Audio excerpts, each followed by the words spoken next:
दोस्तों नमस्कार। एक बार फिर मैं अखिलेश आपका स्वागत करता हूं अपने इस चैनल पे जिसका नाम है mentorsadda.com। दोस्तों आज हम पढ़ने वाले हैं लिस्ट के बारे में। जैसा लास्ट टाइम हमने लिस्टिंग के बारे में पढ़ा जरूर था, लेकिन उस लिस्टिंग को मेनू में कैसे कन्वर्ट करेंगे आज हम जानेंगे इसके बारे में। तो आइए खोलते हैं। सबसे पहले वो लिस्ट हम देखते हैं। यहाँ पे मैंने जो पहला लिस्ट बनाया था अनऑर्डर लिस्ट, वो पड़ा हुआ है बुलेट के साथ में। हम इसी को कन्वर्ट करेंगे मेनू के अंदर में। ओके, तो फ्रेंड्स ये हमारा कोडिंग है। एक ये अनऑर्डर लिस्ट है। ऑर्डर लिस्ट के ऊपर एक एचआर टैग और एक इसके नीचे भी एचआर टैग है। ये क्यों दिया गया एचआर टैग? जिसकी वजह से कि हम देख सकें, एक दो लाइन देख सकें। तो देखेंगे कि दोनों मेनू के बीच में यहाँ पे एक लाइन आ रही है। सॉरी, ये देखिए एक लाइन ऊपर एक लाइन नीचे है, क्योंकि हमने दो एचआर टैग यहाँ यूज किया है, एक यूएल के ऊपर और एक यूएल के नीचे। ओके दोस्त, तो हमें इसको क्या करना है, अभी मेनू में कन्वर्ट करना। तो हम सीधे सीएसएस पे लिखते हैं और कुछ नहीं करना हमें, सिंपल।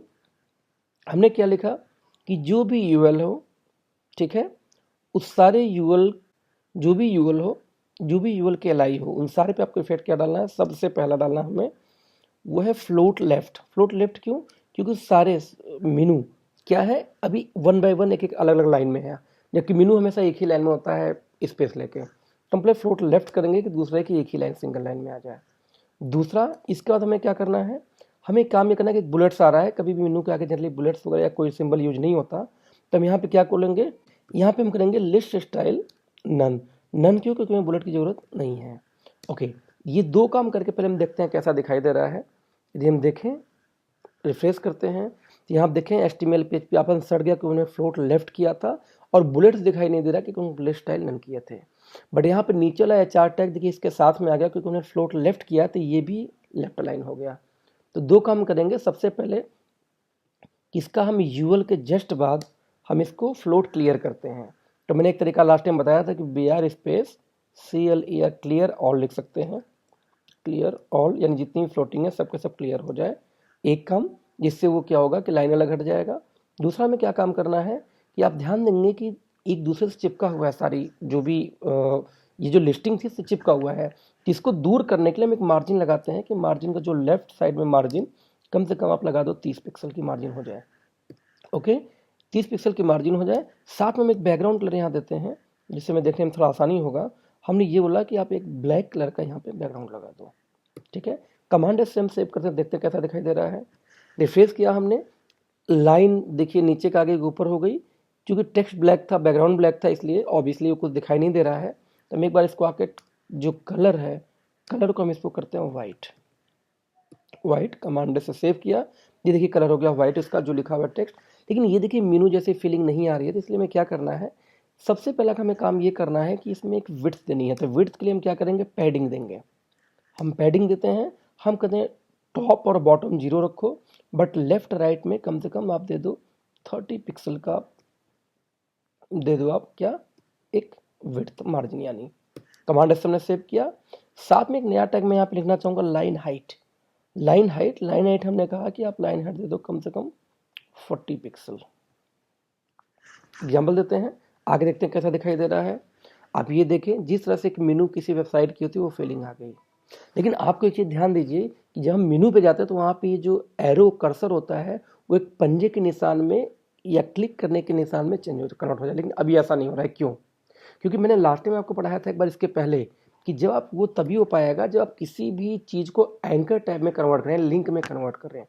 तो हमें लिंक में इस लिस्ट को कन्वर्ट करना होगा। उसके लिए हमें क्या करना पड़ेगा, जहाँ एल स्टार्ट हो रहा है उसके ठीक पहले हमें एंकर टैब यानी ए लगाना है। ए टैब यानी कि जिस पे आप लिंक में कन्वर्ट कर सकें, एंकर टैब। यदि हम इसको एचरेफ करें यानी कि इसका जो सोर्स है, तो सोर्स हम यहाँ दे देते हैं कि अभी कुछ भी नहीं देना है। जनरली यहाँ पे एक लिंक देना होता है कि जब कोई क्लिक करेगा इस HTML पे तो क्या खुलेगा। हैश मतलब हुआ अभी कुछ खोलना नहीं है। हमने इसको क्लोज किया। एक मिनट, इसकी क्लोजिंग को हमने जो क्लोजिंग टैग है इसको एल के बाहर हमने पेस्ट कर दिया। यदि यही काम हमने किया सबके साथ में, यानी मैंने इसको पहले कॉपी कर लेता हूँ मैं, कमांड सी, कमांड भी, यानी यदि मैं बात करूँ विंडोज के लिए तो विंडोज के लिए कंट्रोल होगा, मैकबुक को यूज करोगे एप्पल तो कमांड को हम इस्तेमाल कर रहे हैं। हमने सेव किया और अब जाके इसको हम रिफ्रेश करते हैं। अब यदि मैं एरो ले जाए तो देखिए क्या हुआ। अब देखिए ये हाथ का निशान या पंजे का निशान जो भी कह लीजिए आप, ये देखिए यहाँ पे अब आ गया है। लेकिन आप ध्यान दीजिए ये आपका मेनू देखिए बन के तैयार है। लेकिन कुछ लोग ऐसा होता है कि जब आप मेनू पे कर्सर या माउस ले जाते हैं तो उसका कुछ कलर या कुछ ना कुछ चेंज हो जाता है बैकग्राउंड, कि हमें फील आता है कि हाँ वाकई में काम कर रहा है। तो इसको हम कैसे करते हैं? सिंपल हमें कुछ नहीं करना है कि हमें सिर्फ एक यहाँ पे एक अलग कमांड लगाना, तो होवर यूएल एल को हमने यहाँ पे कॉपी किया, कमांड सी, हम एक नया सीएसएस लिखेंगे कि इस यूएल एल के ऊपर कोलन देने के बाद हम लिखते हैं होवर। होवर मीन्स जब उसके ऊपर कोई एक माउस का कर्सर ले जाए तो क्या होना चाहिए। अब देखिए मैंने कहा कि जब भी कोई माउस का कर्सर उसके ऊपर ले जाए तो सबसे पहले इसका जो बैकग्राउंड है वो आप रेड कर दो, ठीक है। मैं ये बोलता हूँ कि जो उसके फॉन्ट का साइज है, फॉन्ट साइज मान लीजिए इसको आप कर देते हैं 18 पिक्सल। बस ये दो चीज़ करके देखते हैं कैसा होता है। कमांड आर यानी कि कंट्रोल आर से मैंने रिफ्रेश किया। हम यदि माउस ले आते हैं, देखिए क्या होता है, देख रहे हैं आप, माउस ले आते हैं, इसका जो टेक्स्ट की बैकग्राउंड है देखिए रेड हो जा रही है। और ये हिल क्यों रहा है बगल वाला? क्योंकि उसका फॉन्ट का साइज भी बड़ा हो रहा है। यदि हम यहाँ से फॉन्ट साइज हटा दें, आप ये देखिए, यदि मैंने फॉन्ट साइज हटा दिया कमांड एस, तो जो हिल रहा था वो हिलना बंद हो जाएगा, क्योंकि फॉन्ट साइज का बड़ा नहीं हो रहा है।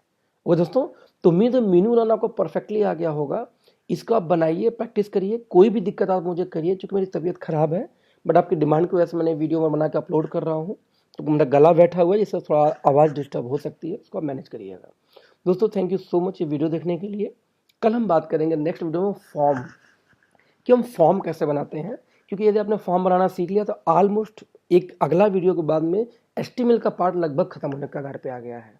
ओके दोस्तों, तो मिलते हैं नेक्स्ट वीडियो में। Thank you so much for watching this video.